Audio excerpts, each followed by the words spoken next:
ఓం శ్రీ మాత్రే నమః. ప్రతి సంవత్సరం శ్రావణ పౌర్ణమి రోజున రాఖీ పండుగని జరుపుకుంటాం. అటువంటి రాఖీ పండుగ గురించి కొన్ని విషయాలు తెలుసుకుందాం. ఈ సంవత్సరం ఆగస్టు నెల 19వ తారీఖు సోమవారం నాడు రాఖీ పౌర్ణమి అనేది వచ్చింది. ఈ రాఖీ పండుగ రోజున భద్రకాలం అలాగే అమృత గడియలు రెండూ ఏర్పడ్డాయి. అయితే శాస్త్రాల ప్రకారం ప్రతి రాఖీ పండగ రోజున ఒక చెడు కాలం కూడా వస్తుంది. ఆ చెడు కాలాన్ని మనం భద్రకాలం అని పిలుస్తాము.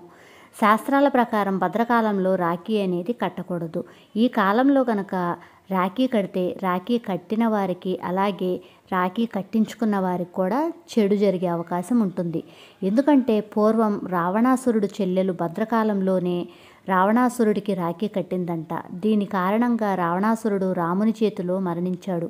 అందుకని ఈ భద్రకాలంలో రాఖీ కట్టకూడదు. పొరపాటున భద్రకాలంలో రాఖీ కట్టారు అంటే ఈ ఏడాదంతా మీకు డబ్బు కష్టాలు అంటే ఆర్థికపరమైన సమస్యలు ఏదో ఒకటి చిరాకులు అనేది వస్తాయి. అసలు ఈ భద్రకాలం ఎప్పుడు వచ్చింది అంటే ఆగస్టు నెల 19వ తారీఖున సోమవారం నాడు ఉదయం 10 గంటల సమయం నుండి మధ్యాహ్నం 1:30 వరకు ఈ భద్రకాలం అనేది ఉంది. ఈ సమయంలో పొరపాటున ఎవ్వరికీ కూడా రాఖీ అనేది కట్టవద్దు. ఎందుకంటే ఒకవేళ రాఖీ కడితే మాత్రం మీ జీవితంలో కష్టాలు మొదలైనట్లే. కాబట్టి భద్రకాలం అయిపోయిన తర్వాత మీ సోదరులకు రాఖీ కట్టండి. మరి రాఖీ ఎప్పుడు కట్టాలి అనే సందేహం చాలామందికి వచ్చే ఉంటుంది. అయితే ఈ రాఖీ పౌర్ణమి రోజున కొన్ని అమృత గడియలు అని చెప్పాను కదా, ఆ అమృత గడియలు కూడా ఉన్నాయి. అది ఎప్పుడు అనేది ఇప్పుడు చెప్తాను. ఆ గడియల్లో కనుక రాఖీ కడితే మీరు చాలా అదృష్టవంతులైనట్లే. ఎందుకంటే కట్టినవారు కట్టించుకున్నవారు కూడా ఈ రాఖీ పౌర్ణమి వేళ 3 ప్రత్యేక శుభయోగాలు ఏర్పడుతున్నాయి. ఈ అమృత గడియల్లో మీ సోదరులకు రాఖీ కట్టినట్లయితే అలాగే కట్టించుకున్న వారికి కూడా మంచి శుభ ఫలితాలు అనేది కలిసొస్తాయి. మధ్యాహ్నం 1:30 నుంచి సాయంత్రం 6 గంటల వరకు ఎన్నో అమృత గడియలు ఏర్పడ్డాయి. కాబట్టి ప్రతి ఒక్కరూ ఈ శుభ సమయంలోనే మీ సోదరులకు రాఖీ కట్టండి. అలాగే మీరు కట్టే రాఖీ విషయంలో ఖచ్చితంగా కొన్ని నియమాలైతే పాటించాల్సి వస్తుంది. అప్పుడే మీకు మంచి అనేది జరుగుతుంది. మీ సోదరులకు రాఖీ కట్టే ముందుగా దేవునికి రాఖీ కట్టాలి. అంటే దేవుడి గదిలో ఆ రాఖీని పెట్టి ఆయన ఆశీస్సులు తీసుకున్న తర్వాత ఆ రాఖీని కనుక మీరు మీ సోదరులకు కట్టినట్లయితే చాలా మంచిది. ఒక రాఖీని దేవుడి దగ్గర పెట్టి నైవేద్యంగా ఏదో ఒకటి ప్రసాదం పెట్టి బెల్లం ముక్క అయినా సరే నైవేద్యంగా పెట్టి స్వామివారికి ముందుగా విఘ్నేశ్వరుడికి పూజ చేసుకొని నమస్కారం చేసి తర్వాత మీ సోదరులకు రాఖీ కట్టండి. పూజ చేయటం చేతకాని చిన్నపిల్లలైతే కనుక దేవుడి దగ్గర రాఖీ పెట్టి దేవుణ్ణి తలుచుకొని రాఖీ కడితే కూడా చాలా మంచిది. ఇలా చేస్తే మీరు దేవునికి రాఖీ కట్టినట్లే అవుతుంది. దేవునికి రాఖీ కట్టిన తర్వాత మీ సోదరులకు రాఖీ కడితే మీకు చాలా మంచి జరుగుతుంది.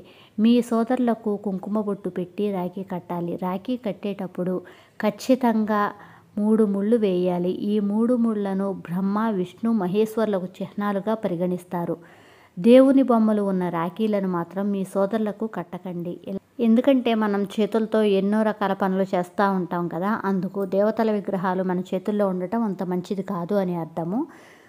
నలుపు రంగులో ఉన్న రాఖీలు కూడా మీ సోదరులకు కట్టడం అంత మంచిది కాదు. రాఖీ రంగు కూడా మీ సోదరులకు అదృష్టాన్ని తేగలదు. పసుపు రంగు రాఖీని కడితే మీ సోదరులకు ఊహించని అదృష్టం అనేది కలిసి వస్తుంది. ఎరుపు రంగు రాఖీ కనుక కడితే మీ సోదరుల జీవితంలో కష్టాలు అనేది లేకుండా చేస్తుంది. పచ్చ రంగు కడితే మీ సోదరులు ఉన్నత స్థాయికి వెళ్ళటానికి అవకాశం ఉంటుంది. గులాబీ రంగు కనుక కడితే అష్టైశ్వర్యాలతో జీవిస్తారు. ముఖ్యంగా రాఖీ కట్టేవాళ్ళు అలాగే రాఖీ కట్టించుకునేవాళ్ళు తెలుపు రంగు వస్త్రాలు కనుక ధరించినట్లయితే చాలా మంచిది. ఈ రాఖీ పండుగ రోజున శ్రావణ పౌర్ణమి కూడా వచ్చింది కాబట్టి ఈ పౌర్ణమి రోజున స్నానం చేసేటప్పుడు నీటిలో పసుపు వేసుకుని స్నానం చేస్తే మీపై ఉన్న నరదృష్టి మొత్తం తొలగిపోతుంది. శ్రావణ పౌర్ణమి సోమవారం వచ్చింది కాబట్టి ఈ రోజున శివుడిని పూజిస్తే మీ ఇంట్లో అష్టైశ్వర్యాలు కలుగుతాయి. శివునికి ఇష్టమైన ఈ సోమవారం నాడు పరమేశ్వరుడు భూలోకానికి వస్తాడు అనేది అందరికీ తెలిసిన విషయమే. అటువంటిది ఈ సోమవారం నాడు సాయంత్రం 9 గంటలలోపు మీ పూజ గదిలో ఉన్న శివపార్వతుల ఫోటోకి పసుపు రంగు పూలతో అలంకరించి ఏదైనా నైవేద్యం కనుక పెట్టి నువ్వుల నూనెతో దీపారాధన చేస్తే చాలు. పరమేశ్వరునికి ఎంతో ప్రీతి చెంది మన మీద తన అనుగ్రహాన్ని ప్రసాదిస్తాడు. అలాగే పౌర్ణమి రోజున రాత్రి సమయంలో సుమారు 8 గంటల మధ్యలో చంద్రకిరణాలు అత్యంత శక్తివంతంగా ఉంటాయి కాబట్టి ఈ శక్తివంతమైన చంద్రకిరణాలు మన శరీరం పైన పడగానే జాతకంలో ఉన్న దురదృష్టం తొలగిపోయి అదృష్టం అనేది కలిసి వస్తుంది. మరీ ముఖ్యంగా పౌర్ణమి రోజున చంద్రుడిని చూస్తే మీ కంటి చూపు కూడా మెరుగవుతుంది. కాబట్టి ఈ పౌర్ణమి రోజున రాత్రి సమయంలో చంద్రుడిని చూస్తూ ఏదైనా మీ మనసులో ఏదైనా ఒక కోరిక కోరుకుని చంద్రునికి నమస్కారం చేస్తే మీరు అనుకున్న పనులు తప్పక నెరవేరుతాయి. ఎవరికైతే ఆర్థిక సంబంధమైన కష్టాలు ఉంటాయో అలాంటి వారు ఈ రాఖీ పౌర్ణమి రోజున 10 గంటలలోపు మీ కాలికి నల్లదారాన్ని కట్టుకొని చూడండి. పౌర్ణమి రోజున కాలికి నల్లదారం కనుక కట్టుకుంటే ఆర్థికంగా ఉన్న సమస్యలన్నీ తొలగిపోయి మీకు అభివృద్ధి అనేది జరుగుతుంది. అలాగే పౌర్ణమి రోజున సాయంత్రం సమయంలో ప్రతి ఇంటి గుమ్మం ముందు లక్ష్మీదేవి వస్తుందని అంటారు. కాబట్టి శ్రావణ పౌర్ణమి రోజున సాయంత్రం గడప దగ్గర అటు ఇటు 2 దీపాలు వెలిగించి చూడండి. పసుపు రాసి గుమ్మాలకు పూజ చేసి 2 దీపాలను వెలిగించండి. ఇలా చేస్తే లక్ష్మీ ప్రీతికరంగా ఉండి లక్ష్మీ అమ్మవారు మన ఇంట్లోకి రావటానికి అవకాశం ఉంటుంది. మీ ఇంటిపై ఉన్న నరదృష్టి తొలగిపోవాలంటే ఈ శ్రావణ పౌర్ణమి రోజున మీ ఇంటి గుమ్మం ముందు గుమ్మడికాయను కట్టండి. ఇలా కడితే మీకున్న శని దోషాలన్నీ తొలగిపోతాయి. మన హిందూ ధర్మంలో ఉసిరి చెట్టును చాలా పవిత్రంగా భావిస్తారు. లక్ష్మీదేవి కన్నేళ్ల నుండి ఉసిరి చెట్టు పుట్టిందని అంటారు. కాబట్టి ఈ శ్రావణ పౌర్ణమి రోజున ఉసిరి చెట్టును ముట్టుకుంటే చాలు మీ ఇంటిపై లక్ష్మీదేవి అనుగ్రహం అనేది వస్తుంది. ఎవరైతే ఆర్థిక సంబంధమైన ఇబ్బందులు పడుతున్నారో అప్పులతో బాధపడుతున్నారో అలాంటి వారు రాఖీ పౌర్ణమి రోజున రావి చెట్టు కింద దీపం వెలిగిస్తే మీకున్న అప్పుల బాధలన్నీ తొలగిపోతాయి. అలాగే మీరు బీరువా నిండా ఎప్పుడూ డబ్బులు నిండి ఉండాలి అంటే పౌర్ణమి రోజున మీ బీరువాలో లక్ష్మీదేవి ఫోటోని పెట్టండి.